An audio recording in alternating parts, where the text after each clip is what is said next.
What's up, everybody? Welcome to the Level Up Lounge podcast.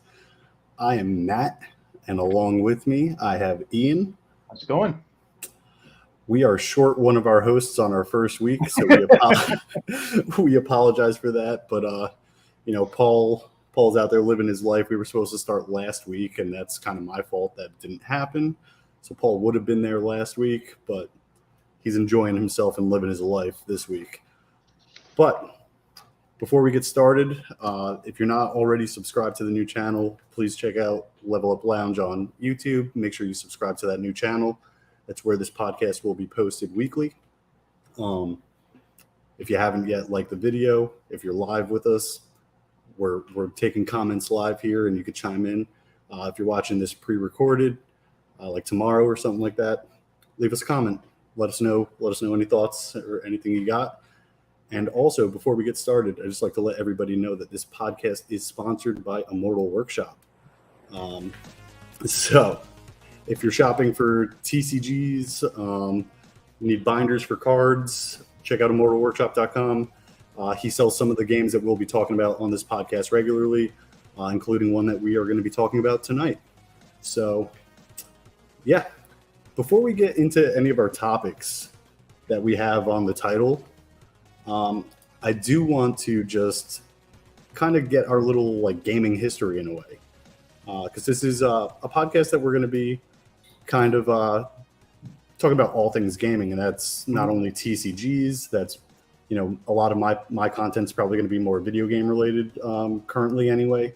I'm into board games. I play other card games that aren't TCGs, things like that. So, Ian, I don't know your gaming history. Where did it all start with you? I know one time you told me you collect, not collect, that's not the right word, but you buy every video game station and things like that. So I'm assuming you have a pretty extensive gaming history. Yeah. I've been gaming since I was a kid. My first gaming system that I remember playing on was the Sega Master System, which came out in the 80s. It was my brother's. It's old, but it has some good games. So yeah, I've always been a video gamer, primarily console, until, I don't know, 5 or 6 years ago, switched kind of over to PC mainly, but still have a PlayStation and Xbox and all that. So, other than that, collected TCGs, didn't play a lot growing up. Pokemon, Yu-Gi-Oh, Digimon, all the ones that we probably all collected. Yeah. Did some Magic in college. Was really the first time that I touched Magic. Never really played competitively or anything like that. Just played with friends. And then took a long break until about 2.5 years ago, when I started collecting again, and then eventually started the channel that I have, which at the time wasn't Cardboard and Coffee. What got you back into collecting, or whatever it was that you were back into at that time? Boredom and depression. I get that. Honestly. I get that. I feel like that's somewhat common. Yeah. 2 years for some of the people getting back into it as well. It's just, stuck at home doing something, and there was obviously the boom on the investing side, which I don't really do much on the TCG investing side of things. Mm-hmm. But that kind of brought it back to the forefront again, and it's like, oh yeah, you know what? This is something I can do at home. I don't really want to do it alone. Okay, let's start a YouTube channel. And let's see how that goes. So I started with Pokemon, and then obviously moved into MetaZoo for a long time from there. But other than that, really into board games. Have a lot. Some of my favorite games are games that I have sitting on the shelf over there. Munchkin, which is like a D&D-esque card deck building game. Cool. And for a few years, I did tabletop gaming for World War II primarily, and then switched over to some fantasy and sci-fi stuff. So painting miniatures and setting up the game board, 4 foot by 6 foot board with trees and shrubs and buildings. I've never looked into those, but I always say, because the shops I go into have people partaking in those games and painting and doing all that stuff, I would say that must be a real expensive hobby to get into. Yes and no. Less expensive than TCG collecting, I will Really? say. So there's a lot of upfront costs. Yes, you know, you got to buy your paints, you got to buy your paintbrushes, you got to buy some miniatures. Yeah, I see people come in with like briefcases and suitcases and stuff. I'm like, holy crap. You can't move that fast. You're somewhat limited by the speed that you can paint and do stuff. And you know, obviously, I bought more than I needed so that I could kind of go forward. But TCGs is very different, right? You buy stuff, you open it, you can get through a pack in 10 seconds. Yeah. So I do like that aspect of it, where like you could even if you're not playing it, you could have it on the shelf and you could always come back to it and stuff. You know. Yeah. I have a bunch of stuff on the shelf over there. Maybe another episode I'll show some of it off. But yeah, it was fun. I just I stopped doing it because of the pandemic and such. You know, the card shop that I was going to, you know, people stopped going for a while. So the friend group that I had that would play games like Frostgrave and Battle Group, they just they stopped showing up. So had to shift. Gotcha. And you've been on TCGs ever since, basically. Yeah, in some fashion for the past 2.5 years or so. Yeah. Awesome. Hey, how about you? I know you have a lot of video gaming in your past.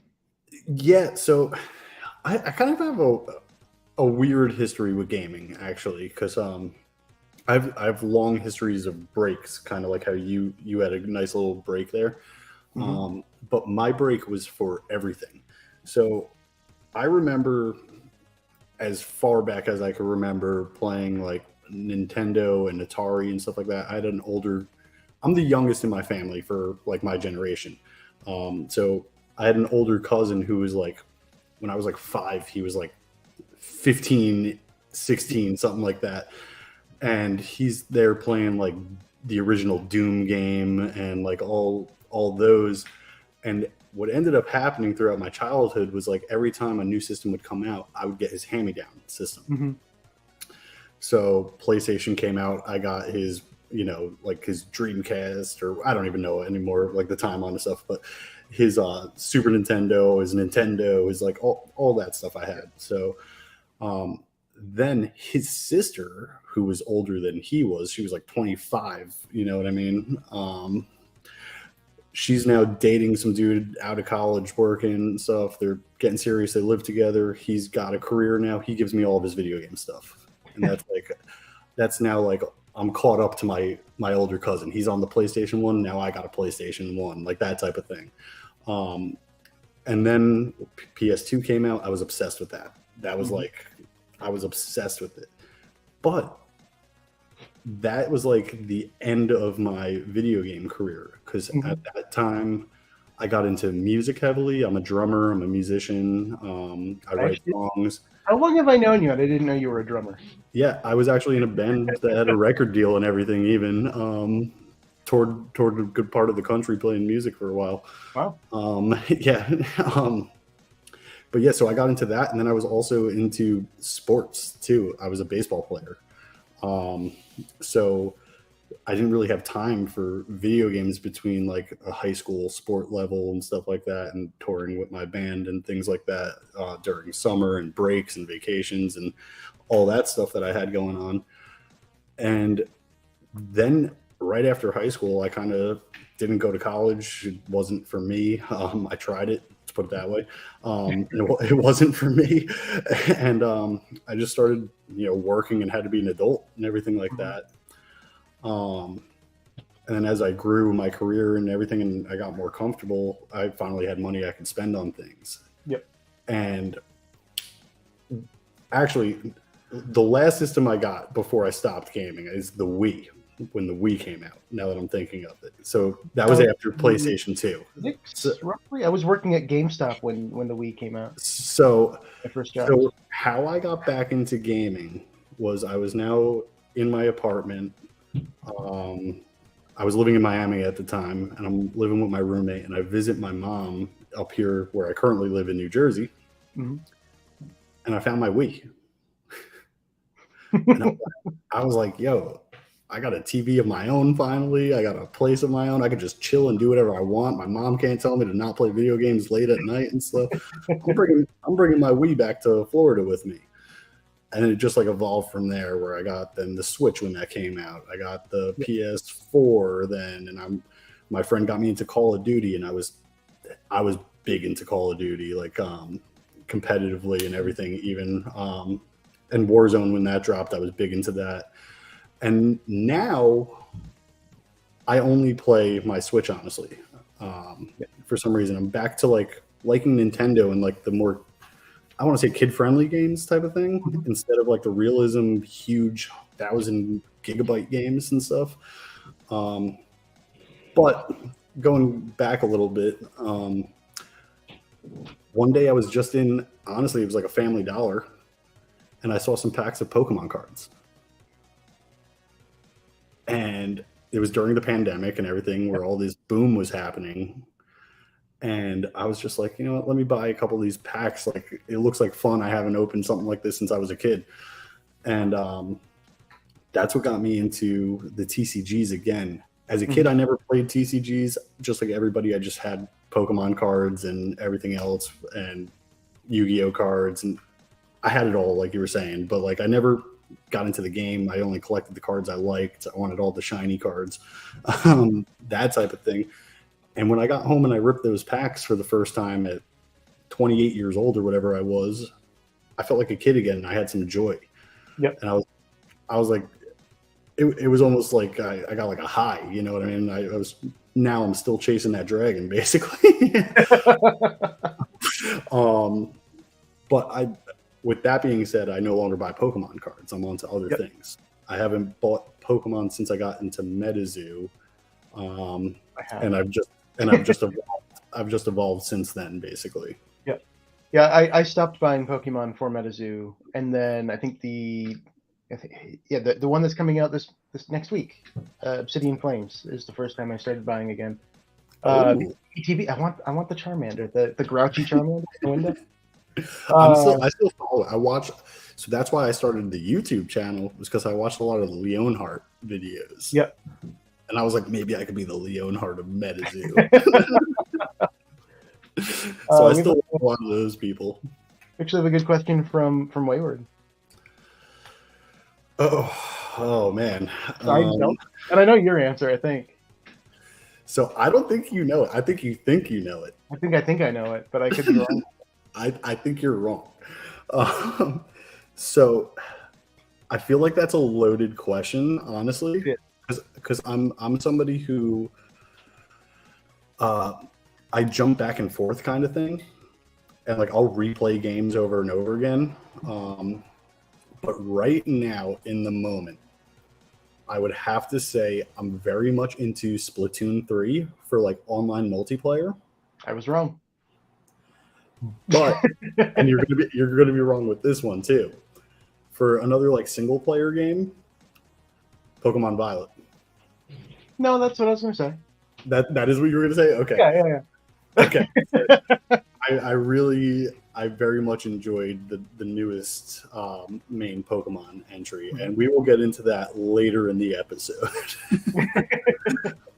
But I figured we would start with some of the TCG stuff, since that's more of the content we were known for making. And then we would kind of end with my topic that I chose for this week, which is actually Pokemon games on the Nintendo Switch.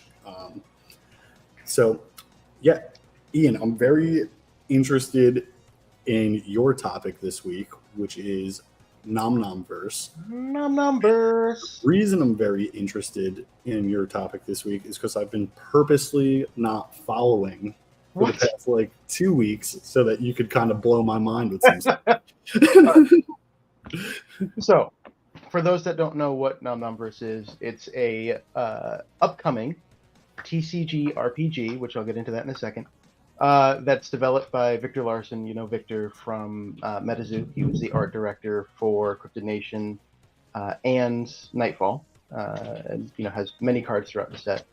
So that art style that really drew a lot of people to MetaZoo. The creator of that is doing his own thing, which is awesome. On R&D, Johnny Dunn, Moldy Potions. So from a lot of us know him from Metabros. So he's helping actually define what the game is, how the mechanics work. And then we also have Tessa, Emily Nancy. Those are some other names that I believe would be common in the MetaZoo community. Emily's done art for MetaZoo Archive. She did the logos for us.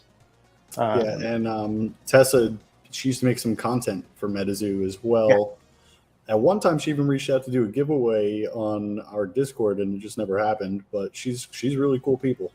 Yeah, no, a great, good, amazing artwork too. Yeah. So really good team behind it. In my opinion, really good concept. So it's a TCG RPG. So it mixes elements of trading card games and kind of role playing and D&D and kind of building up this party and these nomsters to defeat your opponent. So the goal of it is you build a dungeon. You're responsible for half the dungeon. Your opponent is responsible for the other half. And you're trying to get to the end of their dungeon to defeat their boss monster, and they're trying to do the same. So then there's some strategy there of not only deck building, but dungeon building. And then, do you try to slow your opponent down, or do you try to race to their monster and kill it? So every game you play is probably going to be like different in a way, the way it's sounding. I'd imagine so. So it's still in the playtesting phases. We haven't seen really any of what the game actually looks like yet. I've heard bits and pieces here and there.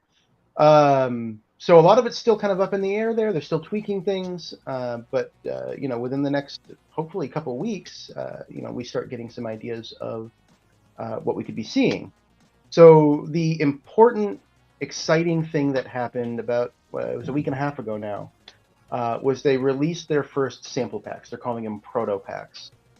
Wave 1 went up on the website, worldofnomnom.com at 1 p.m. Eastern Time or noon CST. And it sold, so 333 packs went on the website, and it sold out with less than 2 minutes. Yeah.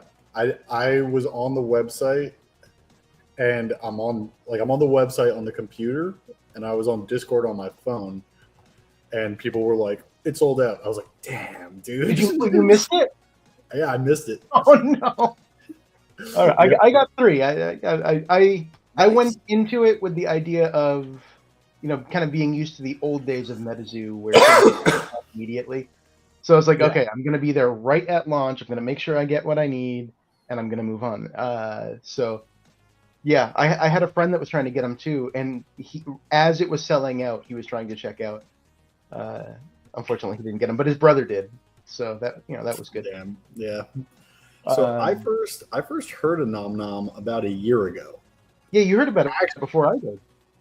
I was going to say, actually, I'm the one who I believe told you about Nom Nom because I made you go on his original Senpai Studio website, and I was like, hit him up about making content. But yeah, I found out about him. Well, not him. I knew about Victor. I found out about the whole like Senpai Studio, which turned into like Nom Nom Verse at what was it? It was Collecticon Dallas last year, where Caster's Cup was. I was gonna say Dallas was mid-year, yeah. So that would have been May of last year, end of May of last year. Something like that sounds about right. So I was just walking around seeing the booths, and there he was setting up early morning type of thing, his booth and everything, and he had his prints out and some pins out and stuff, and I was again just drawn to that artwork like you were saying, and I started talking to him and everything, and he was setting up, so he was like, yeah, just come back later and blah blah blah blah blah, and I ended up buying some pins off of him because I like my pins. He had one that's called the Lucky Duck, and I keep that on my fishing bag, hoping that it brings me some luck when I go fishing. But yeah, I bought a print from him, and I framed it, and I love it. It's hanging up in my bedroom as we speak right now. Kappa Ramen. And literally just the artwork is exactly what drew me in. I love Victor's artwork. I love that older style. The original Pokemon style is kind of what I call it. Like that's what got me into MetaZoo. I'm real excited for this, but I don't know anything about any drops coming, anything like that. You're the guy I'm going to rely on for this information. Well, Proto Pack Wave 2, which is going to have different cards than Wave 1. It's going to have the same 333 packs, 3 cards per pack. Drops the 11th at 1 p.m. So next Friday. So Wave 1 and Wave 2 are different sets, let's call them. There's going to be 4 waves to the Proto Packs, and each one is going to be different sets. We don't know the release dates for the later ones. But yeah, so there's going to be there's 9 cards in the set for the first one, and you know, knowing TCGs, maybe there might be a secret one in there. And I imagine that's going to hold true for all of them. You know, 9 or so cards per wave, and then they're going to be spaced out. You know, kind of leading into, I believe, the delivery of the Kickstarter, not the launch of the Kickstarter. And the Kickstarter launches in September. So we're getting to that point of actually launching that Kickstarter, getting a better idea of what maybe some more of the cards look like. I can think of 3 that we've seen so far: Bugadon, Nomkey, and Crocopossum. Yeah, they look real cool. Can I bring them up real quick? Well, I'll let you, whenever you're talking, I'll get those on the screen, I guess. So yeah, you know, really exciting time pre-Kickstarter. So this is a good time for those that like to collect sample packs or sample cards to start getting in on that with these proto packs. Something that I like that they're doing, and again, I'm really relying on you here for more information. So I myself have not watched or partaken in any of them yet, but I'm going to rewatch. I plan on it. But I like that what they are doing is that they have their own YouTube channel. Yes. And the creators and the people behind the game are showing their faces and letting us know about the game. Yeah. And they're really involved. Check out their YouTube. I know they posted up one just a few days ago. I think it was like their second episode. Yep. And in that episode, they talk about the proto packs. Oh, that's awesome. Yeah. So I think that's something really cool that they're doing. They're like trying to get involved with their community and keep us informed and not keep us in the dark and not know what's going on and stuff. And they're a brand new game, and I like that they're doing that. It's something that like makes it easier for us to like get the picture that they're trying to portray in a way, and easier way for us to know what they're all about and everything like that. And I'm really excited to find out more about the gameplay, because the way you described it to me last week when we were talking, and then again today, it sounds different. And the thing that really is drawing me to it is like how I mentioned, it feels like each game is going to be different. And there are board games that I specifically play. The one that's coming straight to my mind that a lot of people know is Catan. And the reason I like that is because every time you play, the board is different. Yep. You can't like memorize it and get good at it and like just keep repeating. You can't like build it like for, let's just use like Flame Tower that just passed for MetaZoo. You kind of know what everybody's going to be playing. But for this, it's like, you have no idea. It could be totally different. Like you're saying, the dungeons could be different. The strategy could be different. So there's a lot more that we have to like worry about and kind of like deal with in a way. This card looks beautiful. Yeah. So this one, I completely agree. I think there's going to be, you know, as you learn the game, I assume, you know, with what I know so far, which honestly is nothing super official. It's what I can gather in the Discord. I'm really excited for it because it's going to mix a lot of different elements of things that you just haven't seen in a TCG before. Before you get into like what we're looking at here, I just want to point out, and I mentioned this to you last week when we were just chatting, I love how this card blends in like modern art in a way with like the retro like pixelated digitally art stuff. I think it's such a cool concept. All the HUD kind of overlays and stuff as well. Yeah, they did an amazing job with the design. The design is perfect in my opinion. Like it looks very aesthetically pleasing. What I love about the design of their cards too is you know, you look at standard kind of card formats that you see today in newer TCGs. It's all right. You kind of have your whole border. You have your text box at the bottom. You have like a margin at the top and whatnot, and then you have your art, which is kind of in a box, right? Mm-hmm. With this, it allows basically the entirety of the art of the card to shine. You know, you're going to the edges. You have the opacity in the overlays that let you still see that art through it as well. They're all full art cards. Yeah. Yeah, I And like that. really is a TCG created by an artist. So it's like, okay, maybe they put that at the forefront of this design to say, okay, Yeah. make sure our art shines through. Yeah, I love it. But yeah, so this is Crocopossum. This is one of the ones that we've seen so far. 4 of 9 for the proto packs. So that's kind of, this was our first hint that there's going to be 9 different cards within the wave 1 of proto packs here. And there's a lot of stuff on here that we don't really know yet. So, you know, there's this design in the top left with the eyes and the spikes. What I assume that means is like a card type. So whatever, tribe or kind of background that this creature has, there'll be similar cards for that. There's a number per deck, which is going to be different for different monsters. This one is 5, but we'll see Bugadon in a second. That one's 8. So more powerful monsters are going to be less per deck. There's abilities. So call, search for a Crocopossum. Seems like a ability that when you put this into the dungeon or into play, you get to search your deck for a Crocopossum. So we're going to see abilities like that. There's another card that we'll look at, which is also it's Bugadon, that has a death effect. So there's also going to be effects for death, and then some stats that we don't know what they really do yet. But the art of the card is really what I wanted to kind of showcase here. Yeah, really beautiful art. This one's done by Emily Nancy. it's beautiful. The background on that is gorgeous. It is, yeah. She did an amazing job. Let's see. Have another tab here. Right, so here's some of the other cards we've seen. This is the advertisement for the proto packs. You have Bugadon here, which has a call ability, and it has a death ability that it deals 2 AoE damage to all locals. So dungeons are built up of sectors.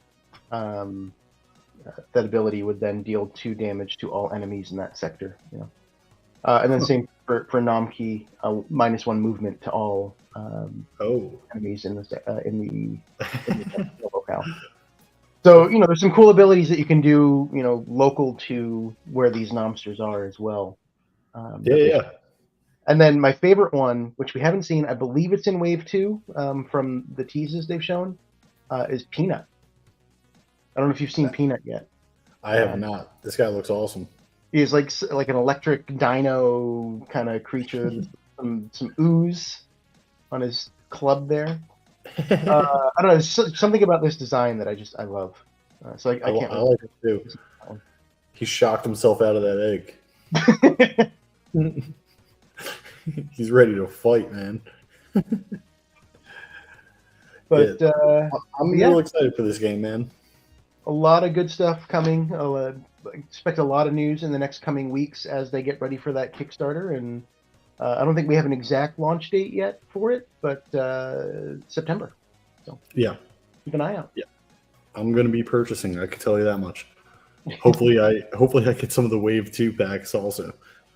But yeah, Ian, I'll leave it up to you whether we want to transition into the other TCG or go the video game route.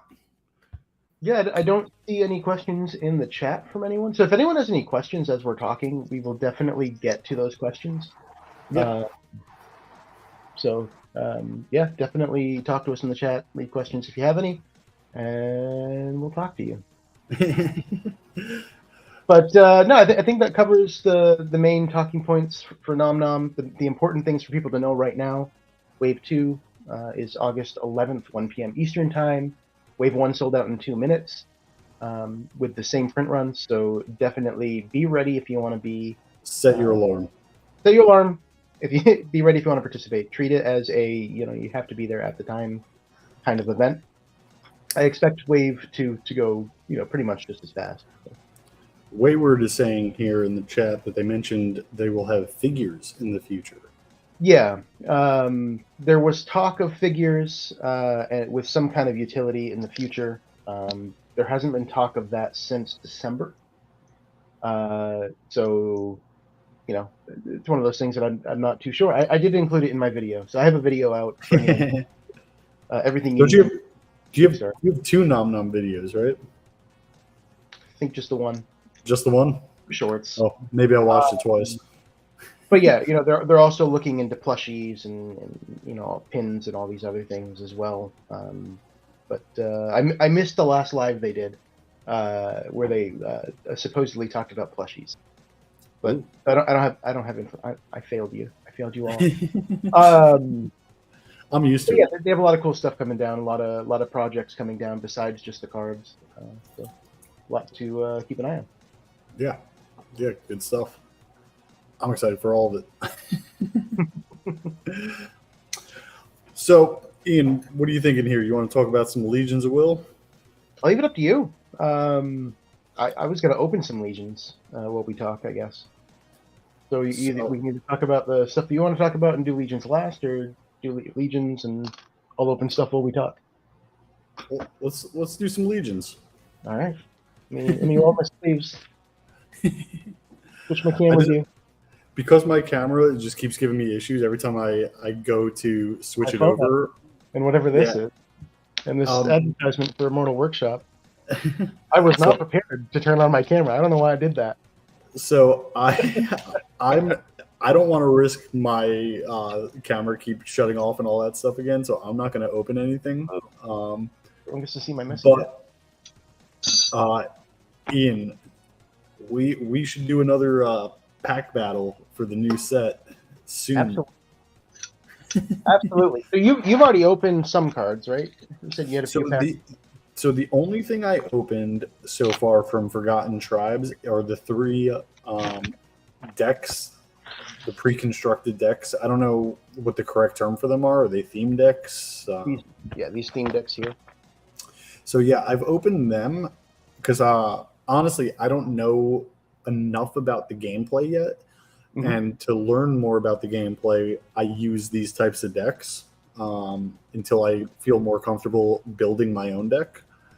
So I was looking at all those cards to kind of get a better feel for the game again, because I haven't played in probably like a month or so now, maybe more.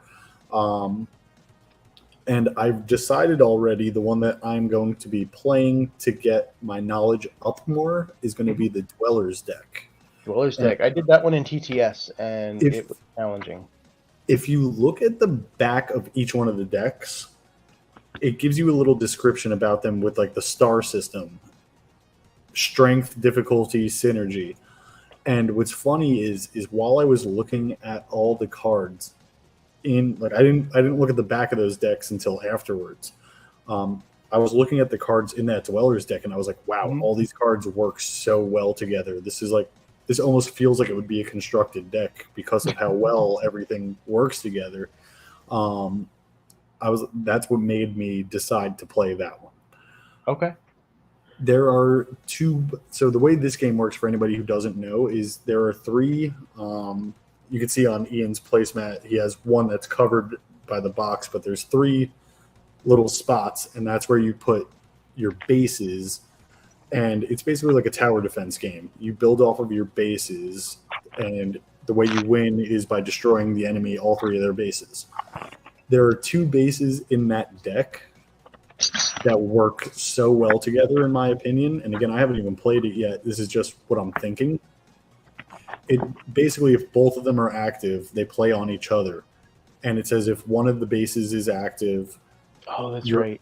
You are able to move the units, which are the creatures that attack. You're able to move the units on your opponent's turn. And then the other base says you're allowed to attack after they move. So I could attack on my opponent's turn. And that very much attracted me to that deck. And it's all due to that synergy. Ooh. This one actually. Promos.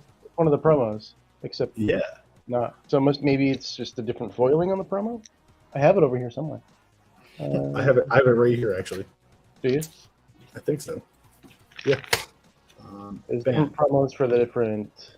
So I have my green screen on, so I don't have my promo right here with me for that one. Oh, and these decks, when we do our pack battle, I'll be giving away one of each of the decks. oh, nice. Yeah. Yeah, I've been buying like extra of the decks when I can, and I give them to people locally. I gave like an extra human deck to a coworker of mine who's into trading card games, and I'm going to try to. I was talking about it with him today. I'm going to go over his house one day, and we're just going to play some games, get into Legions of Will. Nice. So this is interesting. My third card in was the Hollow in this pack. Oh, wow. I don't know if that's changed. But I guess we'll find out. That was not the case in the. Hey, I need that one. So I'm building a cat deck. Which is one of the ones that I need. I built it in TTS, and then I'm not a huge fan of TTS. I need to build it physically to kick your that ass. thing looks dope. The Angler? Yeah, that looks dope. Yeah, my house was the third card in for some reason. We'll figure that out. So this game is a little bit different for anybody who's not familiar with it. And like I was saying, it's more like a tower defense game. But something that I very much enjoy about this game is in the previous games that I've played, there are cards that I just like always don't use. For MetaZoo, for example, was that 3 in again, or was it? Okay, so that's different. For MetaZoo, it was I never played trap cards. I did not like to play traps. I just never saw the need for them. This game, it's kind of like you need every type of card in your deck. You need some traps. You need some like they're called actions. There's one right there. You need some of everything in order to make your deck kind of flow the right way. And now here's something that's very interesting about this game too that I forgot until I opened that deck and I was reading. There's a little card that explains the rules in the decks. Mm-hmm. You only have 2 cards in your hand the whole game. Yep. And at the beginning of your turn, you do not draw a card. You can only have 2 cards in your hand. But as soon as you play a card, you pick up another card. So you're able to possibly, if you're playing cards during your turn, you could draw 5, 7, 10 cards potentially, or whatever it is, depending on how much resources you have. So I thought that was like different. And when I heard it for the first time, I was like, I don't know how that's going to necessarily work, but it works. It works really well, yeah, because you're constantly replenishing. So more often than not, what you pick up, you can use. So that was just something that I like completely slipped my mind, since again I haven't played in a little bit of time, but it's definitely different because you only have the 2 cards at all times. Yeah. So even if you're reacting to something on like your opponent's turn, you draw a card on your opponent's turn because you have to have 2 cards in your hand at all times. And so the actions, some of them have redeem on them. It means you can basically pay the cost to just discard them. Oh, really? If you do get stuck with something that you can't use and you want to try to, get rid of it to try to get something better or something you can use, you could decide to pay, in this case, pay 1 to just get rid of this and draw a new card.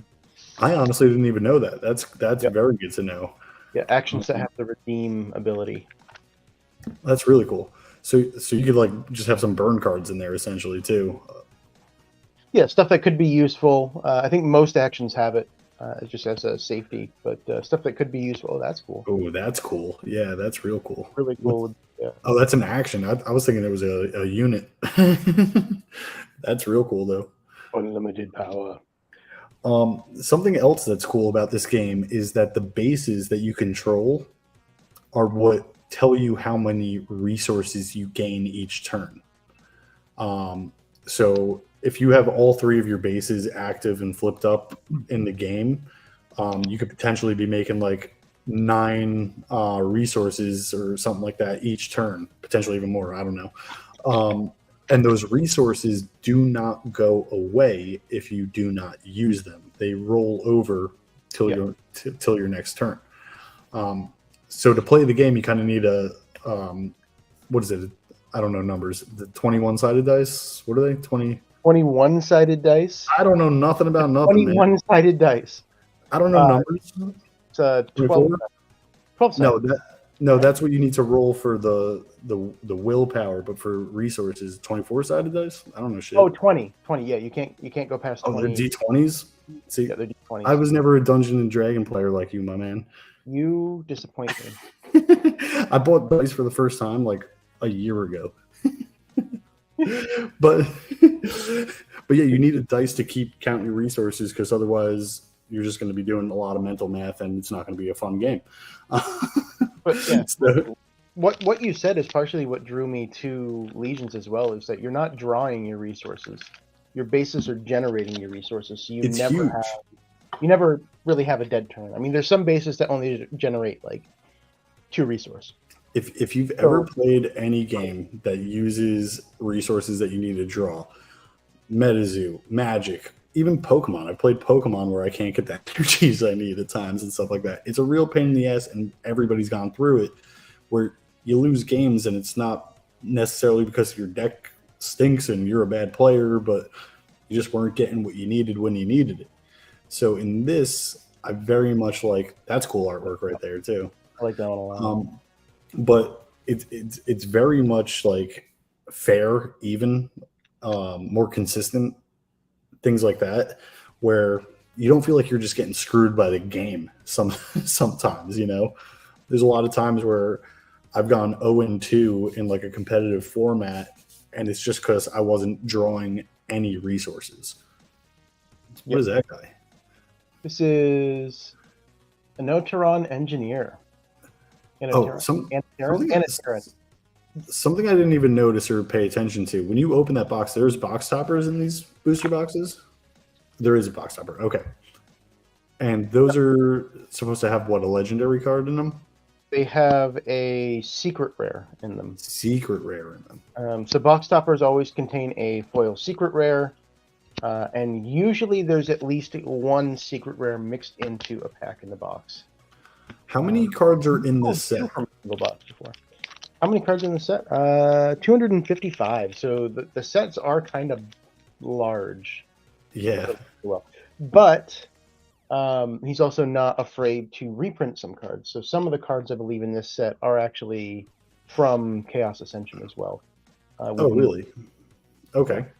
That's a legendary. The purple star at the bottom, Starburst. Now, for people building decks and stuff like that, we're only allowed 1 of the legendaries per deck, right? So like you can't have 2. This is a little confusing. Not legendary rarity, legendary designation. Legendary. Got it. So like that lady, you can only have 1 of her in your deck. Yes. Understood. Now, how many is it for other cards? 4.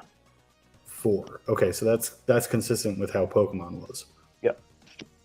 Yep. 4 of anything except for legendaries, bases, and upgrades.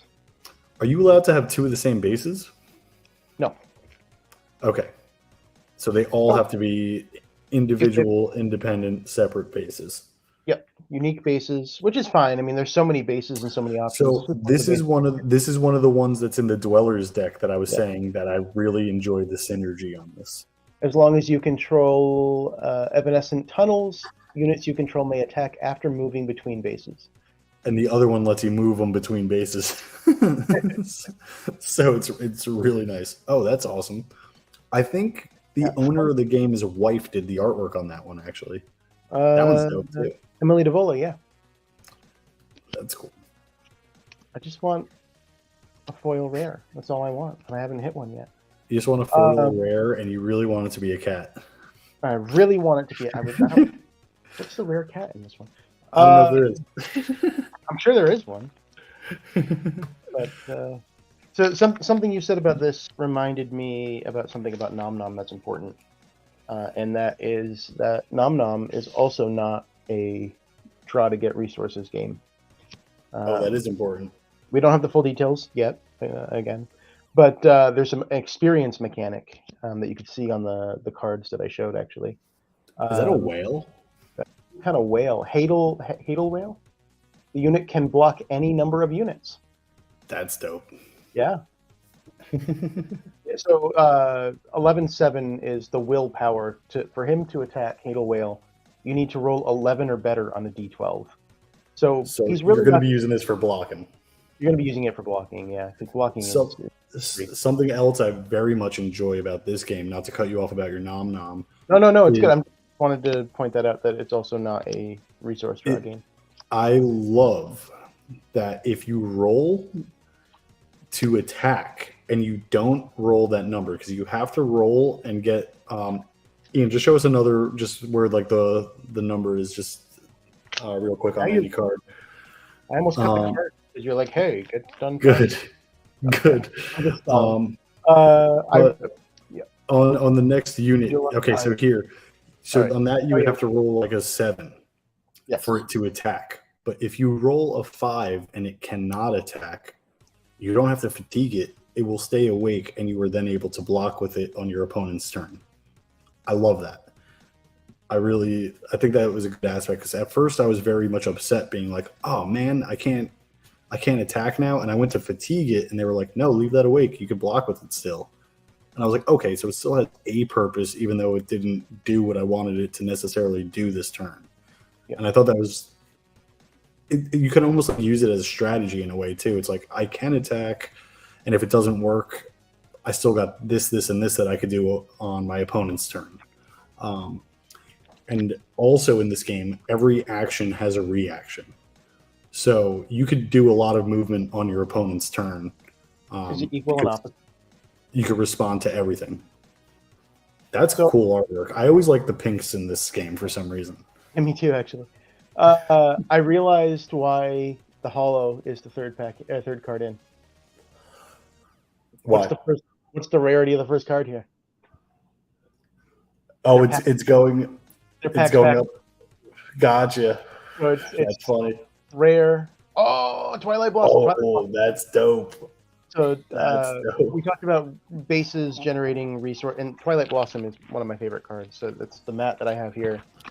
This is the promo that you got if you did any pre-orders with them. Yep. It's the same card, just promo version. I have one of those that we'll give away at some point too.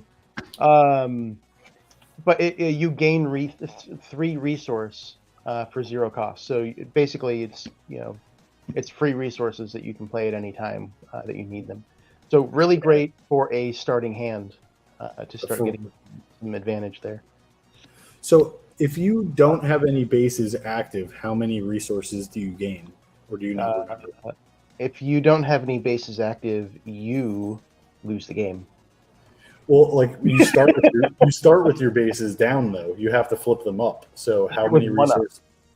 Oh, okay. So I'm remembering wrong. That's what it is. Yeah. If all of your bases are flipped, you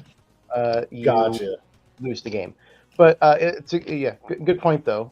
If your opponent beats your base, you flip it back upside down, and you can pay to reactivate it, whatever the cost is. So next time we hit a base, I'll show the back of the card.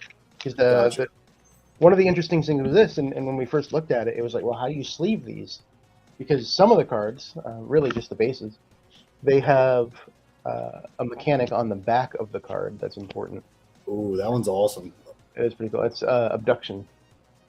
So yeah, I was so curious about that. I asked the owner what the standard is for people who play the game regularly, because I want to get into playing this more, and I want to use the physical cards and not TTS. And he said that people use just regular like sleeves on their main deck, and then they use clear sleeves on their bases, so that you're able to see what's on the back of the card. Did you see what I just did? No, I did not. I opened a pack with my hands. Oh my gosh. You savage. Most people are like, why is he excited about that? The first pack was so hard to open, you had to use scissors. I'll use scissors just because it's annoyingly loud. And those packs were very hard to open. All right, I'm just going to search through here for a base. Easiest way to find a base is that's the standard back, and you just kind of go until you see a number. There we go. There's a base. So yeah, the back of the cards for bases have a cost on them. So when they're flipped upside down, you know how many resources you have to pay to flip it back up. Yep. So for those, and you get 3 of those in your deck, and they start on the board face down, so you see that number, and you have to pay the resources to flip it up. Yeah, you get to choose one of your 3. As long as it's not legendary, it can start the game face up. That's good to know. That's dope. What is that, dude? That is a snapping Cayman. It's just a standard monster, no abilities. I like the artwork on that. Yeah, it's pretty cool. It's cool and hollow. Cool. So all their hollows come in non-hollow, right? That's how this works also? Yeah, so they have I think the term for it is parallel hollow, where every card has a hollow format. Lorcana's doing the same thing, and that's the only reason I know the name of it now. It's because I watched the video where they called it a parallel hollow model. Something else I enjoy too is their secret rares are the same way. Their secret rares are just like an alternate art for cards that you will get in the set regularly. So you don't have to be like, oh man, I need to pay $7,000 to get this secret rare card that's super playable in my deck. Like, no, you could get the regular non-hollow version of that secret rare and use that one in your deck instead. So unlike some of these other games where like you're searching for cards that are impossible, essentially, you don't have to worry if you don't get these secret rares. Yeah, in a way, Matrada, because it's not fully random. You know what I mean? And they're like you just said with that too. The secret rares are the reprints in a way and everything, or just all art, I should say, actually. So yeah, I do enjoy that they followed Pokemon's lead with that because that's cool. Ian's somebody who told me he wanted to chase all the secret rares in Pokemon, and that's why he got out of it. But like, I was never that. I wanted some if I got them, but like, at the time, I was trying to be okay. I'm going to do master sets of everything. It was just yeah, you can't do that with Pokemon, man. You got to get what you like. I have for some reason everybody hates battle styles. I liked battle styles, but one of the I did too, actually. One of the first cards that I really loved that I pulled when I started collecting again was that sleeping Tyranitar one. You know that one? I did not get that one. He's passed out with all the food around him and shit at the picnic. Yeah, and I think there's like a scared Tepig in the back. Yeah. I very much enjoyed that one. I never got that one. I did have good luck with Pokemon, though. I'll say that. My friend used to rip Pokemon with me, and he would hand me packs and be like, "You rip this. I need your luck." And ironically, I would pull the hits for his packs too. I got him the Espeon and the Sylveon. I forget which sets they were. Revolving Skies? Yeah, that's it. We're moving on. I'm upset. Yeah, I was upset too because they weren't my packs. I was holding it and I couldn't keep it, you know. But yeah, is there much else that you wanted to talk about for Legions? So just the fact that the way I describe it, and I don't mean to be offensive when I'm saying this because I very much enjoy this game. If you haven't been able to tell, like I'm pretty enthusiastic about it, especially since we just got the new set in. It's like rekindling this, I'm excited about it again type of thing. But it is different. And what I mean by that is a lot of these card games like Magic, Flesh and Blood, MetaZoo, there's a huge competitive scene behind these games. And I don't see this game being like as competitive as those games. It can be, I'm sure, 100%. I'm sure there will be a competitive scene for the game. And I'm not meaning it in like that way. I mean, it's more fun to play. Mm-hmm. And it's easier to learn. I was able to learn this game playing it one time. And like I said, I'm forgetting some of this stuff because I haven't played recently. but I'll be able to pick it up in 10 minutes, and I know that, you know. And like I said, I was talking to a coworker about going to his house and playing it with him, and that's part of the reason why. It's because it's not going to be this game where I have to explain all these crazy, confusing rules and like, oh no, you can't do that, even though you thought you could. It's just it's pretty simple game that you could get the concept of easily, and I'm sure you could expand upon all of those different things. But it's almost like if your friend is coming over, you could just sit down and play this game with them if you have two decks. The same way you would with like a board game. If somebody doesn't know the board game, you could just sit them down and be like, hey, here are the rules of the board game. Now let's play it. You could do that really quickly with this game, and it could be just fun for people to play. So I plan on playing this kind of that way, in just like having fun with Ian, and we're going to probably play some games on our channels and things like that. And we plan on making some content for this, but I'm not going to be up night studying all these cards, losing sleep over it, like things like that, the way I have with other competitive games, because this one is just fun, and I just want to have so much fun playing it. I don't want to ruin the fun by it being too competitive. And also, I just want to point out that does not mean I won't be competitive while I'm playing it. I'm just a competitive person by nature. But I'm just saying, like, in general, it's just like a more fun game, and less like I'm trying to kill and win every. It's like you're just going to have fun playing this game. It might take 20 minutes to play a game, depending on how the decks go. It might take 2 hours to play the game, depending on how the decks go. But either way, you're just going to have a good time and have some fun with your buddy. And that's really what I enjoyed about it, honestly. I think the big thing for that is just it never feels one-sided because of the rolling mechanic, because of somehow the synergies and how things work. Yeah, you never really feel like you're getting overpowered. The first game I ever played was with the owner and creator of the game, and at first he was whooping my butt, or so it seemed, and then quickly, like, I was able to come back because, again, everything's so fair, and as soon as you play a card, you could pick a card up. So like the tides could turn really quickly in these games. It's just like a whole different feel. That's kind of what I was trying to say. It's just got a whole different feel to it, and it's very enjoyable and fun. And no one likes to just like sit down and lose real quick. And I've mentioned this on our other podcast multiple times before. Even when you're the person winning, it's not fun to just be like, okay, I hit you for 1,000 and I win. Like, no, you want to tournament. Yeah, it is.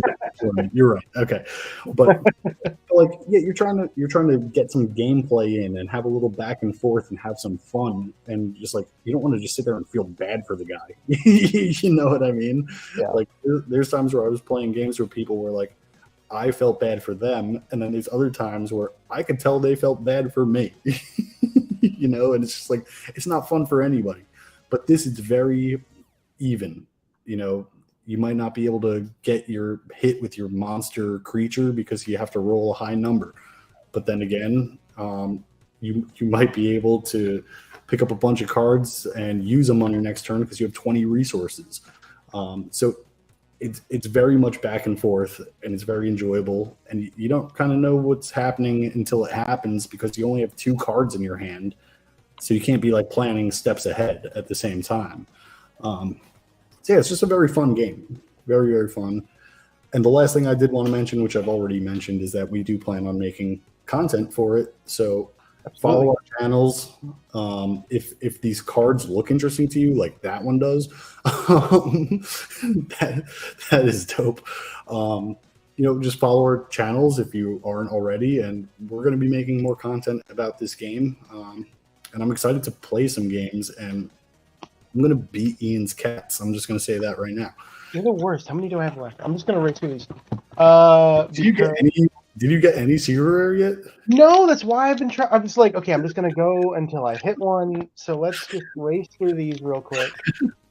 And then we'll move on to our last topic. I wish you opened this box during our... I know. That's actually the silver lining right now. It's like, okay, at least I this box. Which hopefully we get out within the next like week or two. Yeah, I've opened a few boxes of Legions of Will before, and I've always gotten secret rare in. There it is. Of course, it'd be the next one. Oh wow! Do you see that? The spot foiling. So there's glossy. Oh and... wow! Yeah, the background is a different foil. Yeah, that's amazing. That's really cool. This is this foil. Doorways that's are a base, foil. right? Yeah, that's a base. This is the base. The doorways are this foil.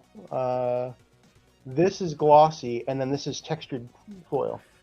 So when I was talking to the owner's name is Anthony. When I was talking to him months ago, he was asking me my opinion about hollow foils and things like that. And he mentioned even that, like, yeah, sometimes they're kind of hard to see the way we have it right now with the dark art and da da da da da. And he goes, I'm thinking about changing it maybe for like the secret rares to start. And he said maybe more textured foils. I guess he went with the idea. It looked cool as hell. Super cool. Now I want to open my box topper. Yeah, now I'm excited for you to open that. Okay, I'm just racing to see if there's a second one. You've pulled 2 from a box before, I believe. So no, that was when he sent me a bunch of loose packs. Oh. He sent me like 50 loose packs. So it could have been from 2 boosters, 3 boosters, who knows? You know what I mean? They were just mixed together from my knowledge. All right, let's see if this secret rare also has the... Yeah. I always hate opening single packs. Single card pack. You know what? I hate opening single card packs too. Guess what it is? I already saw it. It's the same card. It's the same card. Oh, well, now we can trade. Because those are, I think the secret rares are like a print run of less than 20, so I have 10% of those. We could trade, or you could bling out a freaking deck and have a super rare base. One in the collection and one in... Yeah, exactly. I do stuff like that. You already know I do stuff like that. Well, hopefully I have enough cats here to build out my... Like, I do plan on throwing this promo one in my deck. Oh, absolutely. I have one open from the videos I did for them, and it's honestly, that is my, hands down, my favorite card. Artwork and ability. I love the artwork on it, too. I do. But yeah, I don't care that it's a rare... promo or whatever. I'm shuffling that baby. The card quality is really nice on these. Yeah. I feel like it's. I mean, I was happy with the card quality for the first set. It feels better than the first set. They feel thicker. So my son, this is the previous set. So if it's thicker than the previous set, that's even better news. But my son once, he's a toddler, so he's always grabbing things and reaching for stuff, and he's pretty quick at it too. He grabbed a card off the table once, and he went to go bend it, and I was like, no, and I grabbed it from him, and the card was perfectly fine. Yep. And I was like, dude, he's grabbed MetaZoo cards before, and those things. MetaZoo just crumble, but yeah, no, these are. I was very much surprised that he did not destroy that card in the little time he had it in his little hands. The printer they use, I don't know if they want it said or not, so I'm not going to say it. The printer they use, they do a number of my favorite TCGs for quality. Rise also uses the same printer. Understood. Yeah, you've always talked good about their quality. Yeah. Well, I mean, I have nothing else Legions-wise that I have to talk about this week. I'm just really excited that the new set dropped. If you're interested in it, go buy some of the new set that they have on their website. Yeah, it's cool stuff. It's really cool stuff. Yeah, Immortal Workshop. True. We got links for Immortal Workshop too in descriptions and everything for little discount. So no, I don't know if he has. I assume he has the new setup by now. I know he still has Chaos. Yeah, he has both up. Chaos Ascension and Forgotten Tribes he has for $100, which is actually a good price. That is a good price. So yeah, if you want 10% off your order, use code Caster's Corner at checkout, and you can get 10% off of your Legions of Will order. And if you order from Immortal. Yeah. The Virendrick promo was for Oh, LG. that's So awesome. that's the only way. And we got it because we do content creation for Legions. Mhm. But that's the only way to get that promo is from LGSs that support That's Legions of. awesome. So yeah, definitely check out immortalworkshop.com if you're interested in Legions of Will, and if you're interested in TCGs and looking for something new, definitely check out Legions of Will. It's been a lot of fun for me, and when you get these shiny cards for some reason, they feel good. They I feel good. I can't tell you how impressed I am with the different texturing and foiling on these cards. I'm excited for that. That was a huge surprise on the Secret Rares. I'm excited for that. That I might actually open some. I might open a box topper once we're out of here, and I'm able to go run over in my room and grab it. Might have to open a second box, especially if I don't have enough cats. Second box. I could help you with your cats if you need to, if I got some that you need. But yeah, anything else you have for Legions or? No, I think we covered a lot of it. The big thing really is that we got to start doing some gameplay because really, I mean, for me, I've said it a number of times. I really don't like playing on TTS. So for me, this was the big thing I've been waiting for. Is okay, I have this deck that I know I want to build. It's probably a little selfish, right? Because I had Chaos Ascension, but I had this deck that I really wanted to build to have my mind set on it. So I was waiting for Forgotten Tribes to get in to build that deck that I really wanted to play. So. Yeah, we need to have one or two practice games before we go live. Because no, let's make fools of ourselves. But I want to build a deck. That's the thing. I don't want to use a constructed deck. You know what I'm saying? Yeah. And I just need to remember the fundamentals of the game like one time over first. Yeah. But I want to build a deck, and actually, this might surprise you, but because of something somebody said in the Legions of Will Discord this week, where they got whooped by cats using the type of deck that I wanted to build. I wanted to build an angel deck, and they said their angels got destroyed by cats. So now I'm not doing that. I think I'm going to try some Batirians. You just want to use that card. That is my favorite. Well, okay, it's my second favorite. My first favorite. I have another legendary or secret rare Batirian as well, but my green screen is on, so you can't see it that well. Elder Batirian. Yeah, the Elder. And if I'm not mistaken, one of the Batirians is also like the hit from that pass set. That to me is the dopest card. This is absolutely my favorite art. A lot of it, I think, is just because it's a sketch. It's a sketch card essentially, and it really allows the foil to shine because it's not dark. Yeah, the like black and white gray contrast type of thing looks so good on that card. So and the skull, like the head on it or whatever, I like the detail on that too. It looks beautiful. We pulled that during I didn't pull it. You pulled that during our first and only pack battle that we have up on our channels right now for Legions of Will content. So if you want to see Ian pull that card, you can check out our channels and actually see him do that. It was a fun night. That one, they could just saw it now. Yeah, but they see you lose. You can see all the cool stuff I pulled to whoop your butt. That is true. But I guess we'll move on to our last topic. Good topic. Of the night, which is switching lanes a little bit. Switching? And switching. I'm going to grab my water. Yeah, you're fine. So, again, this is an all-inclusive gaming podcast. The way we're planning on doing this is kind of we each have a topic each week. And I'm very much into video games. And because my love for MetaZoo has kind of been pushed aside, there's nothing like too much exciting me right now. I've been playing a lot more video games. And I've been very much into Nintendo, let's put it that way. I even gave my brother-in-law my PS5. So I'm like all in Nintendo right now.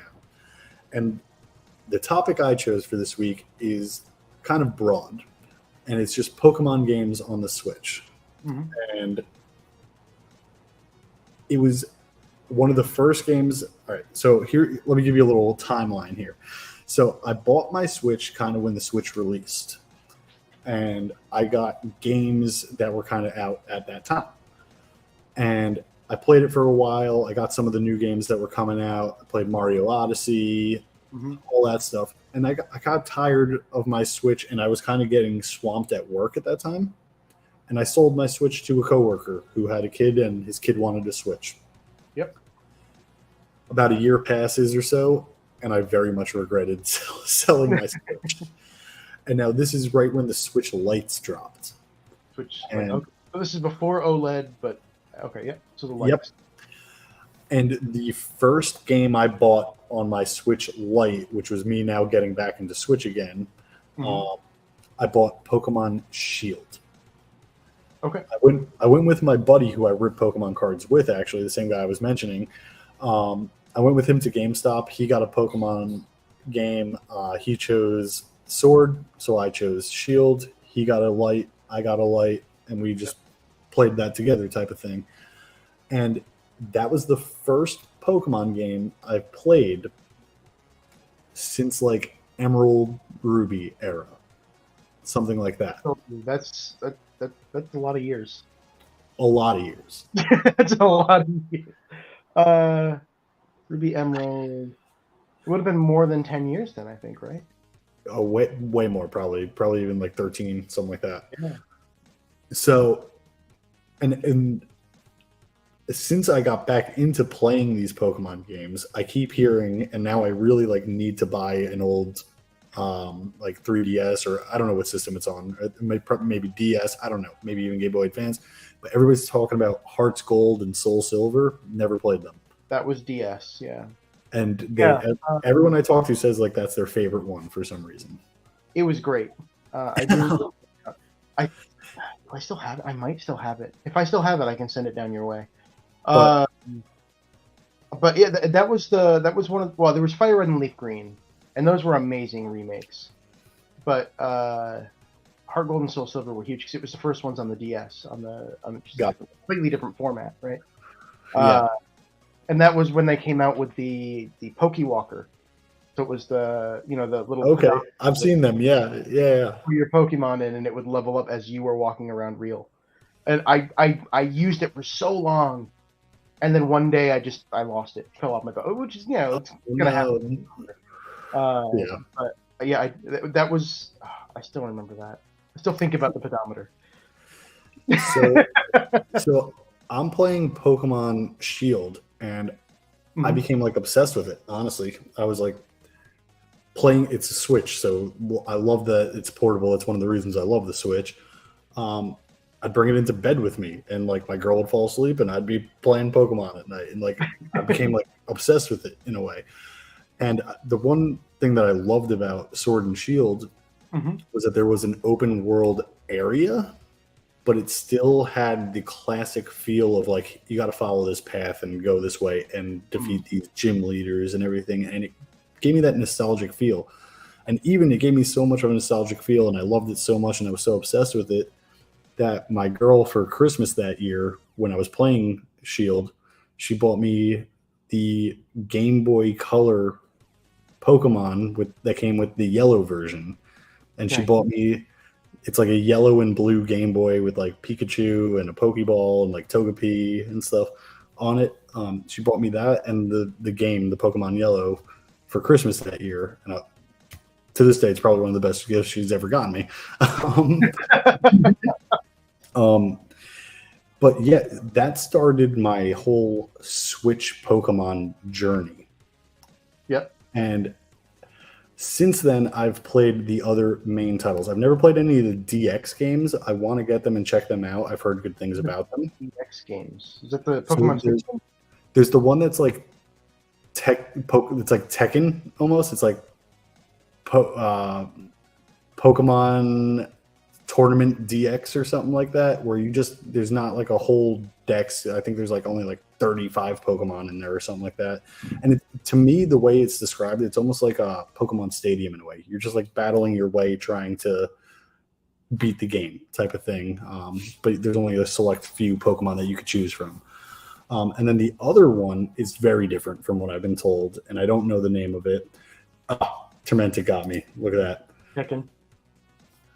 Poketekken.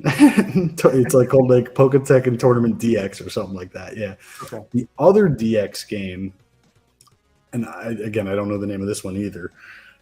From my knowledge, you are the Pokemon instead of the trainer. Okay. And yeah, it's just like you leveling up and trying to. I feel like it's more like the way it's described, more like dungeon crawler style.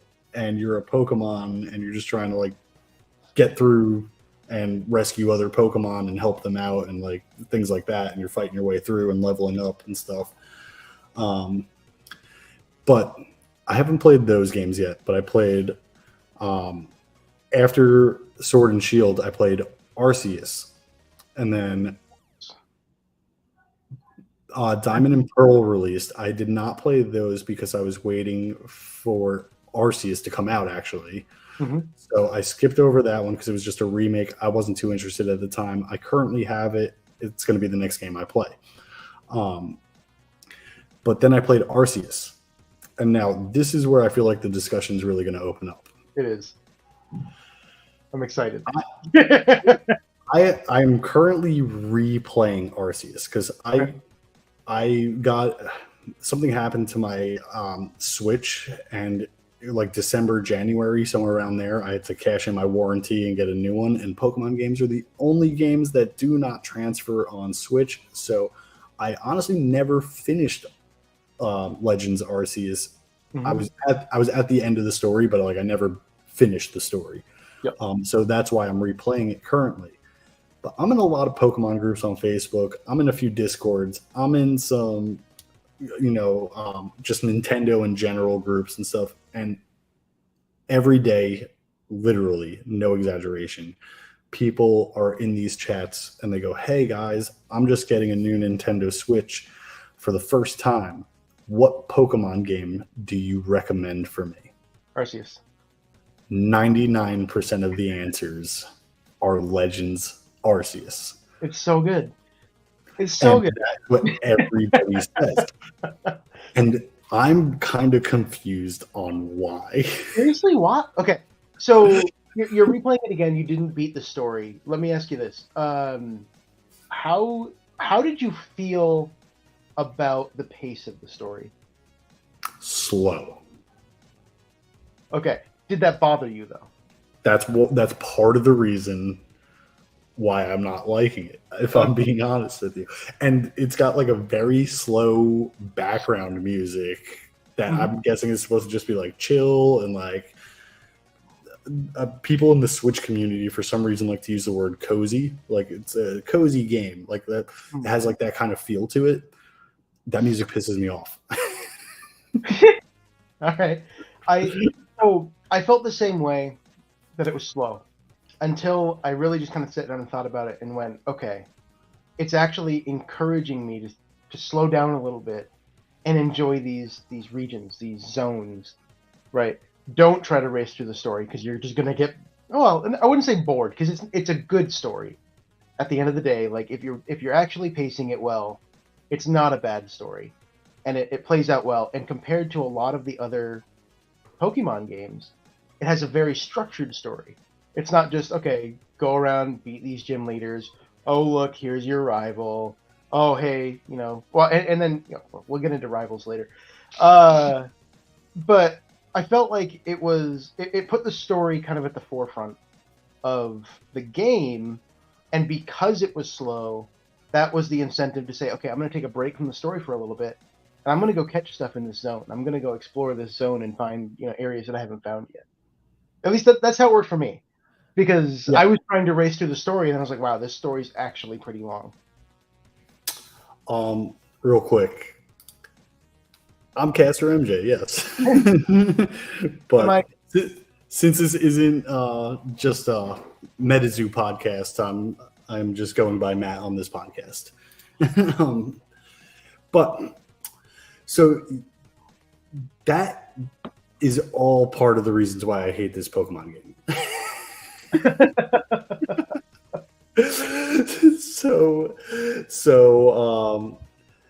Yeah, I very, very much. I started this week to do what you were saying and like be like, okay, I'm supposed to be catching more Pokemon. I'm supposed to be battling more Pokemon. Like that's how you complete the decks necessarily in a way in this game. Like you need to. There's challenges and it's not just collecting Pokemon. You need to like meet like certain milestones with those Pokemon in the decks for the decks to be completed. And again, it's a whole story about like the origin of Pokemon and like how we got into training them and things like that. So I was like, all right, maybe I should take it slower and read every text and not just like quickly skip through the text boxes and things like that. So I'm taking it slower. I'm starting to enjoy it more, but it still isn't what I wanted. Because I was going into this and I didn't know much going into it. I just knew, hey, new Pokemon game. I'm getting into Pokemon games heavy. I just put 300 hours into Shield. I almost have every single shiny in Shield and everything. Mm-hmm. Like I put time into that game. I was like, I can't wait for this new one to come out. And then I got it and I didn't know it was like not the same format. I didn't know there wasn't going to be gyms. I didn't know all this stuff. A mixture of Pokemon Go and the overworld style, like they introduced in Let's Go Eevee, Let's Go Pikachu, right? Where things are out in the open, which I like more. You get to kind of explore and choose to kind of battle and whatnot. But so. The opening scene in Legends Arceus, how the game starts, like you're some dude who falls out of the sky. And I'm pretty sure I know how the whole story ends and everything like that. Like I've already gotten from playing this story, I've gotten some hints and everything like that. You know what I mean? Some clues. But it's just like, hey, I fell out of the sky and I don't know who I am and where I am. And now all these people are like trying to help me and I'm helping them.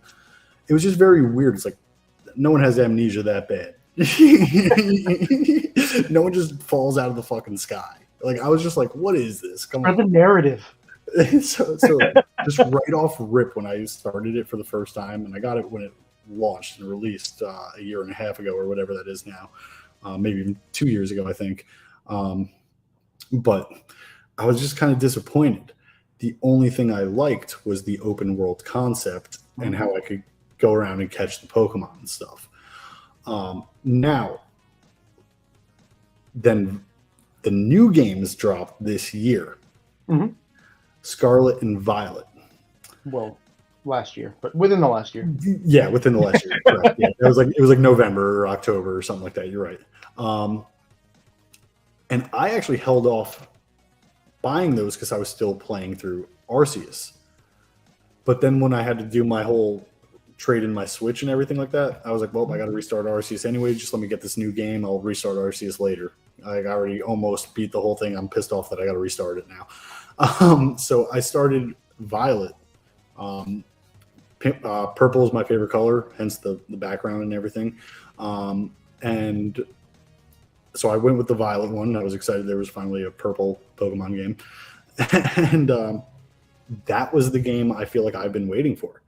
And it got a lot of bad reviews.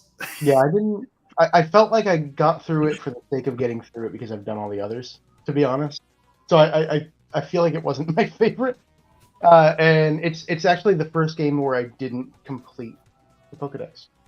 So I have a completely living, up to Violet and Scarlet, Pokedex in Pokemon Home. Wait, you were helping me complete my Pokedex in this game, and you never completed yours. I completed mine all the way.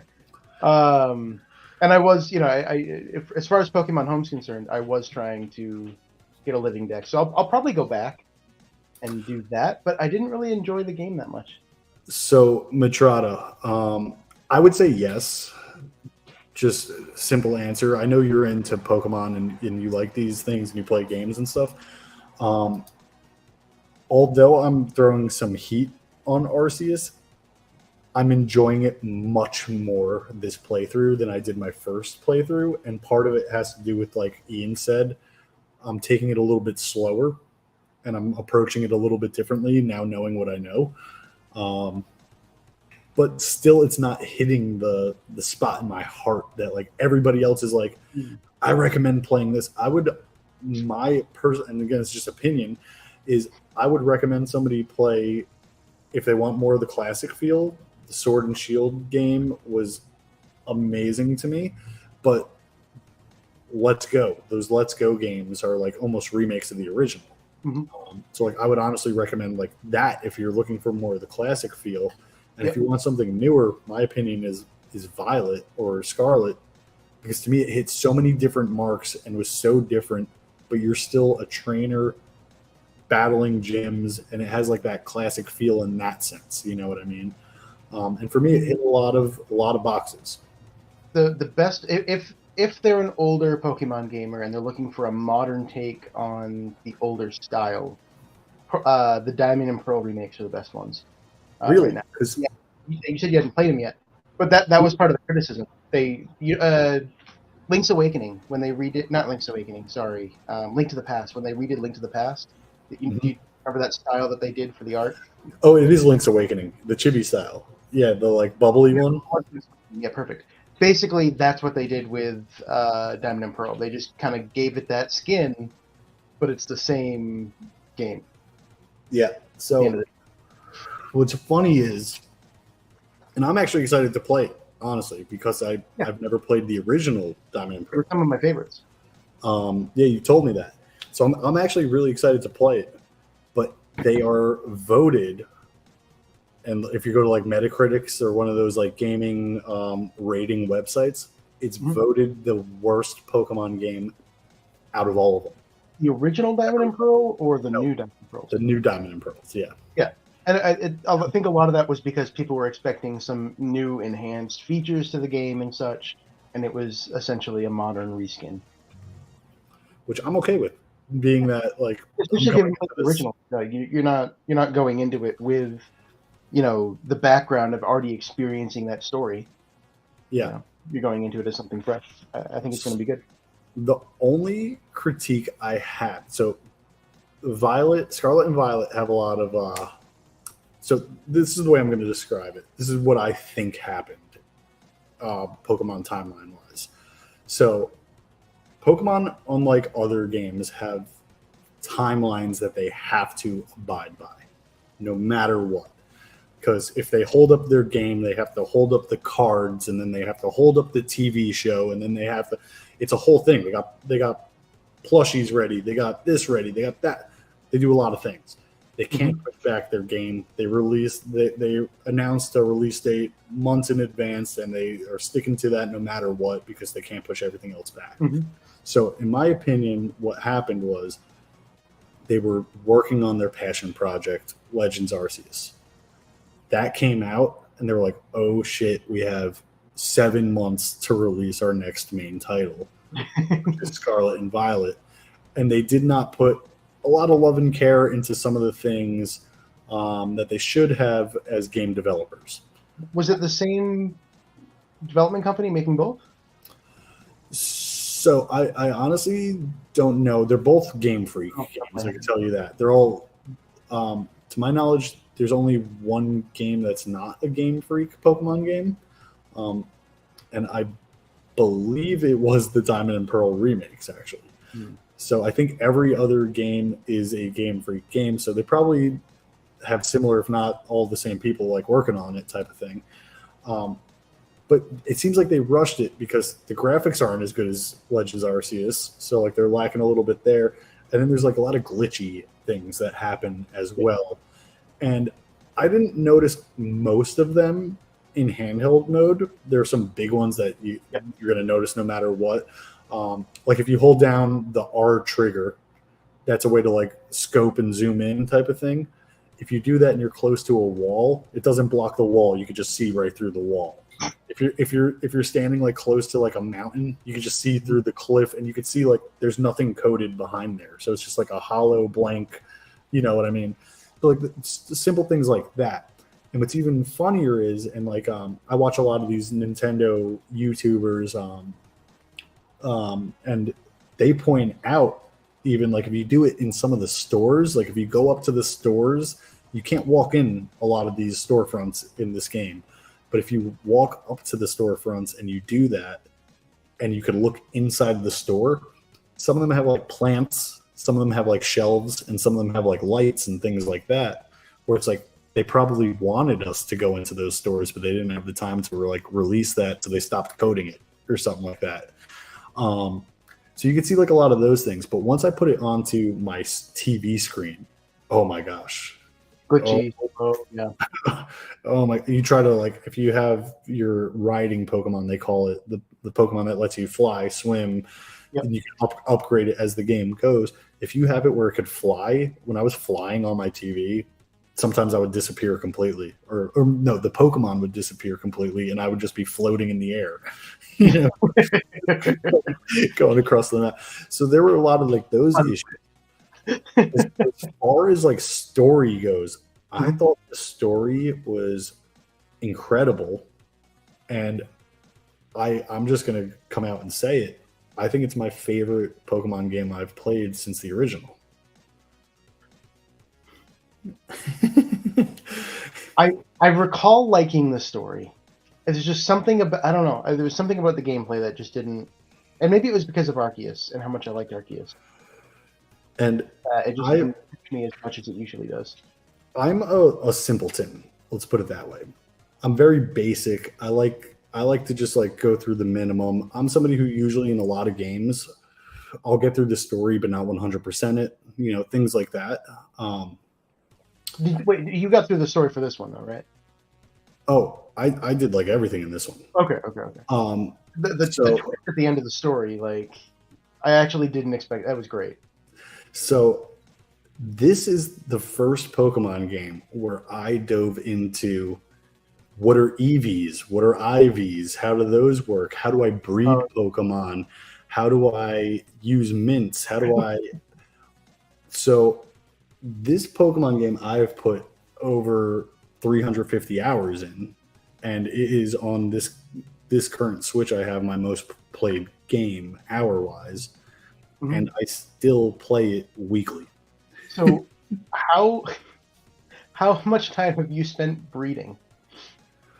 And if breeding was it wasn't such a mundane process.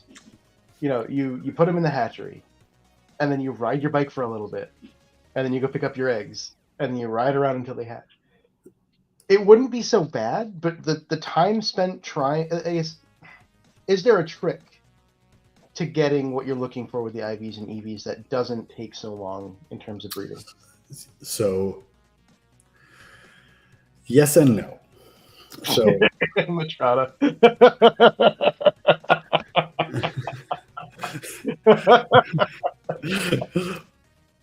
I plan to keep it that way for a while too. But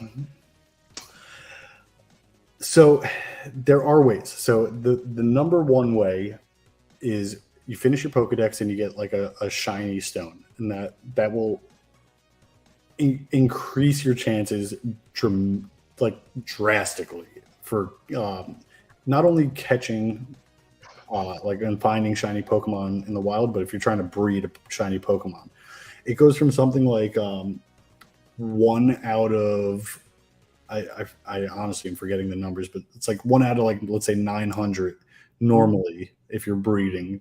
So like that's a lot of Pokemon you got to breed to try to find that shiny, to like something like 1 out of 200. Where it's like, all right, that's better. That's you might get it within 50 or something. It's still a lot. But the way to get like the perfect IVs and EVs, which for those who are listening and don't really know what that is, again, I had to learn it myself with this game more so in depth, is like those are the traits that make your Pokemon stronger. Some of them they're born with, and you cannot change them. And I believe those are IVs. And then the EVs are the ones that you could give them stat points to, and you're only allowed a certain amount of stat points. So you got to put them where you want them, and divvy them up how you want them, because you can't have like everything maxed out eventually. It's just like it maxes out at, I think, 32 or something like that. And you put those 32 where you want them. And so the IVs are what you're really trying to breed, because the other ones you could adjust and you could, level up how you want them to. So if you get a Ditto that has, so there's 6 that could be perfect. If you get, the most you're ever going to breed is 5 type of thing, 5 perfect IVs. So if you get a Ditto with 5 IVs, and then you get like the Pokemon that you're trying to breed, and you breed those together, you might get that perfect 5 IV of that Pokemon that you're looking for. But now this is the thing, is like, you're still going to have to probably breed a few Pokemon to get that, if the one you're breeding it with has 5 perfect IVs too, your chance goes up a lot. But the thing is it might not be the one that you want right away. So you're going to have to breed it until you get the one that you want. Now, if neither of them have that perfect one on the IV you're trying to get, it's not going to happen. They have to have that perfect one on at least one of the Pokemon. So you kind of have to either find or breed for the one that you want for the both parents, and then from there go in, and then so you're not necessarily trying 900 different times to get these 10, maybe 10 or something like that. Okay, this is going to get me 2 of the IVs that I want. This is going to get me a couple more. And then you're reducing your randomness by kind of guaranteeing this. That makes sense. Okay, so it's not as hard to breed for the IVs you're looking for as I thought. So where do the EVs come in? So that's what Matrata is basically saying here. It's saying nature versus nurture. So yeah, the one you're born with, and the other one you essentially give these traits to. Now, if and I didn't know this, if you are battling Pokemon in the wild, let's say you have a level 1 Charizard, just for sake of this, and you go out and you fight a Pokemon and you beat it, and now Charizard levels up, whatever Pokemon he defeated has something that it gives that Charmander a stat for. So I believe Blissey is one that increases your HP. So if you beat a Blissey, you might get like 2 HP points or something like that. And like, people have this down to a science, and like, you can look it all up online and everything, and I have none of that memorized. But a simpler way to do it is that's what the mints are for. So, oh no, I could be wrong on that. You feed your Pokemon something. I think it is mints, though. I do think it's mints. But you feed your Pokemon something, and let's say, again, I'm going to get this all wrong. So for people who are like way more knowledgeable on this, I'm sorry, I'm going to get this wrong. Let's say you give them like an adamant mint that would like increase its attack or something. You know what I mean? So what I do is I have like, resources on my phone and websites that I go to do all this and everything like that. I find a way to build the Pokemon how I want it. I get like a level 0 Pokemon, or level 1 Pokemon, and I feed it all the mints immediately. So no matter what, like if I battle a Pokemon, it's not going to mess that up while I'm leveling it up. Type of thing. So the first thing I do is I give it then the EVs that I want, and then I get it to the level I want. And something that's cool that I didn't really know, and this is going to be a topic in another episode, is that most of the end game stuff, like after you completely finish the story and there's literally nothing else you could do, you have, besides Shiny Hunt, I guess, there's also online play, and you could battle people online, and there's a competitive scene for that. But if you battle online, your Pokemon only go to level 50. If you have a level 100, it goes down to level 50. So now as I'm playing in the later game, I'm not trying to level up all my Pokemon to like level 100. So it makes it a little easier too. If I feed it some mints and it gets to 51, cool. But I'm just trying to hit that 50 mark now. You know what I mean? Um, but yeah, it's kind of cool. Here's something interesting though that I wanted to bring up. Going to that competitive side of Pokemon, there is something, and I will admit that I have access to one of these, um, that competitive players do, and it's completely legal in the game, but a lot of clickbait YouTubers consider it cheating. Let's put it that way. They make YouTube videos saying, hey, so and so is cheating. You are allowed to use and import botted Pokemon. And as long as it's a Pokemon that is legal in the game and has legal moves that it would get naturally in the game, and nothing is like, out of the norm type of thing, they don't care where your Pokemon comes from. So the competitive... That feels like laziness to me on their part. To just say, we don't feel like figuring this out. I have access to it, and I don't use it. I have used it. I'll say that. But I'm not somebody like I want to train my Pokemon. That's the point of the game. You know what I mean? I have fun doing it. I want to sink hours into it. I feel more accomplished when I, do everything the way I want to do it. But these competitive players are literally, there's a website called like Pokemon Showdown, and you could type in your Pokemon. You could give it the moves that you wanted to. You could change all its EVs and IVs. And then you could simulate battles on that website. Like you just hit like, let's see how this team does. And it like simulates a battle and it does everything and da-da-da-da-da. And you could, okay, I like this team now. And there's like an export button. You could put it in these bots and then you just trade yourself those Pokemon, essentially. So these players are building their team sometimes like the night before their tournament, and it would take somebody like me like 2 weeks to build it. And I kind of feel weird about that in a way. I just want to say it like it's what's that? You consider it cheating? My Roomba's talking to me. You hear that? It's pissed off at me. But I'm sorry, what was your question? Do you consider it cheating? So I'm very much a person where like it's not my decision. You know what I mean? I'm not God. You know what I mean? So if Pokemon themselves, in the highest form of competition that there is for their video games, doesn't consider it cheating, I don't think I should. But I think there's a difference between people who do that and don't. You know what I mean? Mm-hmm. There are competitive players who don't do that, and I kind of have more respect for them. There's one guy I watch on YouTube specifically who he streams himself building his teams and leveling up his Pokemon, and he's somebody who plays at like the world level for world competitions and stuff. And when people mention to him, because he'll ask people in the chat, he'll be like, shit, I need to level up this Pokemon. They'll be like, oh, I could trade you one, and it's perfect. And he'll be like, well, how is it perfect? Like, what? Like, how is it? And they'll be like, oh, I built it for you. He'll be like, don't give me that shit, man. He like talks shit. And he like on Twitch or whatever, talk shit about the other players that do that and stuff.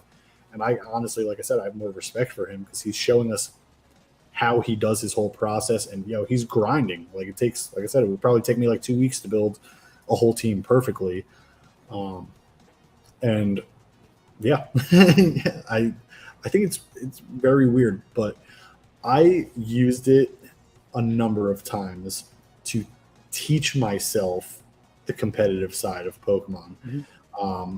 And now that I know all the mint stuff and everything like that, like I don't do it, but I did it to build my first like 2 or 3 teams, essentially, something like that. And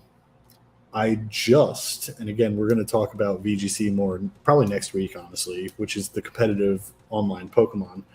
I just built myself a new team, and it took me a while, and I'm winning 50% of my games and losing 50% of my games, so I need to adjust the team Yep. And I'm not happy about that because of how long it took me to build the team.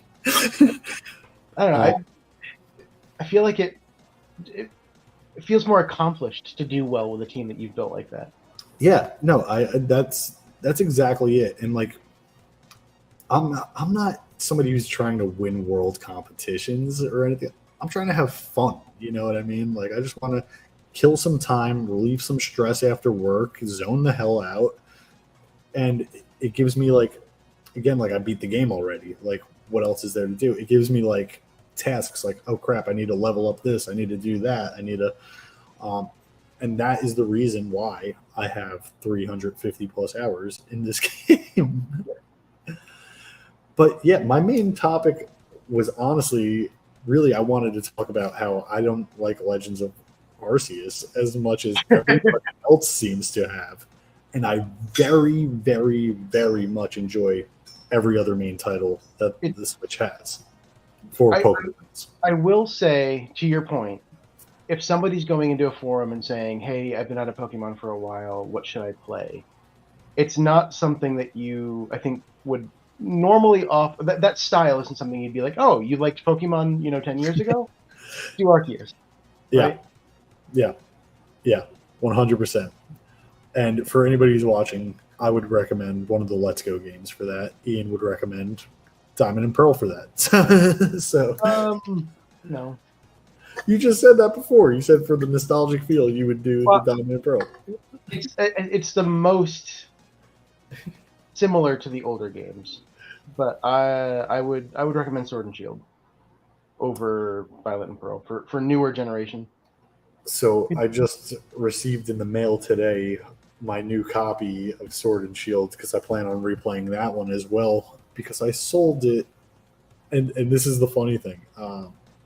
I traded it to somebody for like actually my first edition Mothman for MetaZoo that I have. I traded somebody just through like a Discord. They're like, yeah, I'm looking for anything Pokemon. I had a few Pokemon cards, and he was like, yeah, you're still short some money. I was like, well, I'm done with this game. You want this? He was like, yeah. And then again, I instantly regretted it. So I'm learning to like just never sell my Switch stuff. And don't do it. Yeah, I always seem to regret it. I have no reason to necessarily get rid of it. And even when like they come out with a new console, I don't think I usually trade in consoles. You know what I mean? That's been my history. I'll go to GameStop, trade it in, pay, I don't know, less money, but a few $100s or whatever instead of way more money. And I'll feel like I get a deal.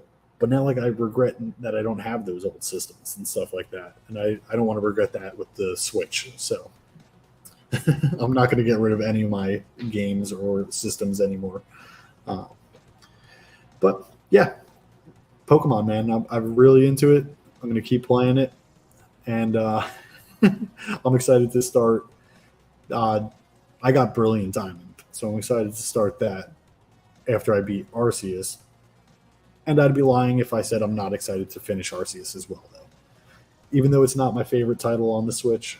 Take the story slow. I think you're meant to take the story slow, so don't try to rush it. I think you'll have it. I'm going to still play through it, and I am still enjoying I wouldn't keep playing it if I wasn't. It's just not as enjoyable as the other games, in my opinion. Yeah. But yeah, I guess that about wraps it up for all of our topics this week. Ian, anything you want to say before we take off? Actually, yeah. So last weekend, MetaZoo had their Flame Tower in Dallas. So I actually, Wayward was here earlier. I just wanted to say congratulations to Wayward because day one, he ended in third place and 10th place overall after day two. So I mean that's huge. Congratulations on that. Congrats. And Caster's Corner had a team member, Austin, who placed 10th overall. Tanqueray. Tanqueray. I don't think Tanqueray's watching, but I just wanted to say congratulations to them for doing so well at the tower. Yeah. I heard it was a good event. I heard it went well. I heard it was ran smooth. I heard everybody who was there enjoyed themselves. And I'll see everybody at Dark Tower. That's going to be my next one that I am going to be partaking in. It's only a few hour drive for me. I don't have a hotel booked yet, and I heard they're all sold out yet, so that should be fun. So I will be at dark though, as long as MetaZoo Games allows me to play in their tournament. I will. I will be at their tournament. So yeah, anybody into MetaZoo, look out for me there. Seems like the one that everyone's going to try to get to. It's going to be a crazy one. It's going to be crazy. It's going to be huge. I was talking about this real quick. I was just talking about this with somebody this week. Actually, I think might have even been earlier today. This is the first tower I feel like that MetaZoo is going to have where everybody could have a different deck and it could be top tier competitive quality. You know what I mean? There's so many different ways you could go, so many different strategies you could use, so many different styles of play you could. It's going to be hard to counter. It's going to be hard to go up against. It's going to be, it's going to be fun. And smoky spirits count towards my dark count. Fear alone is going to be interesting because there's going to be a lot of bouncing back. It's going to be a good tournament. It's going to be an interesting tournament. I'm real excited for it, honestly. That's what's going to get me back into playing more MetaZoo, honestly, is practicing for the Dark Tower, and I'm really looking forward to it because I still enjoy MetaZoo. You know, the game is fun. I want to play the game, but like I said, I'm going to just be playing it on my terms from now on, and I'm not going to be, just stressing over it all, But I'm going to play with my friends, and I'm going to play the big tournaments that I can make it to. Yeah. I want it to be fun again. You know what I mean? It was like a job for me almost, and I got enough jobs. So I just want to have fun and play some games. If I win, cool. I doubt it, but I'm gonna have fun either way, and I want to meet some people and have. Every time I go to these tournaments, I meet awesome people, and I have conversations, and I meet people that the relationships last, and we keep in touch and things like that. And yeah, I don't want to stop. I don't want to stop doing that, But yeah, before we close out again, I just want to let everybody know that if you're shopping for any of these TCGs, check out immortalworkshop.com. You can use code Caster's Corner at checkout, and that will give you 10% off your order. And yeah, besides that, if you just haven't liked this video and you made it this far, please give us a like. If you haven't subscribed to the channel, please subscribe. And next week, I know Deadly's trip is actually pretty long. I'm not sure if he's going to be here next week, but you will be able to catch at least Ian and I for another episode. We plan on making these weekly. There might be like 1 or 2 breaks here if something serious happens and multiple of us can't make it or something. But yeah, this should be a weekly thing, and we plan on looking forward to doing this with you guys live each week. And I just want to mention too, if you are not in our Discord yet, please join our Discord. And we have a section for the podcast. There's a suggestion tab. Throw out any games you want us to look at or anything, board games, video games. There's a chance that we might, take a look at it, and it might be featured on a podcast episode. So yeah, we appreciate everybody for being here, and we hope you have a great night, and we will catch you next week. Bye, everybody.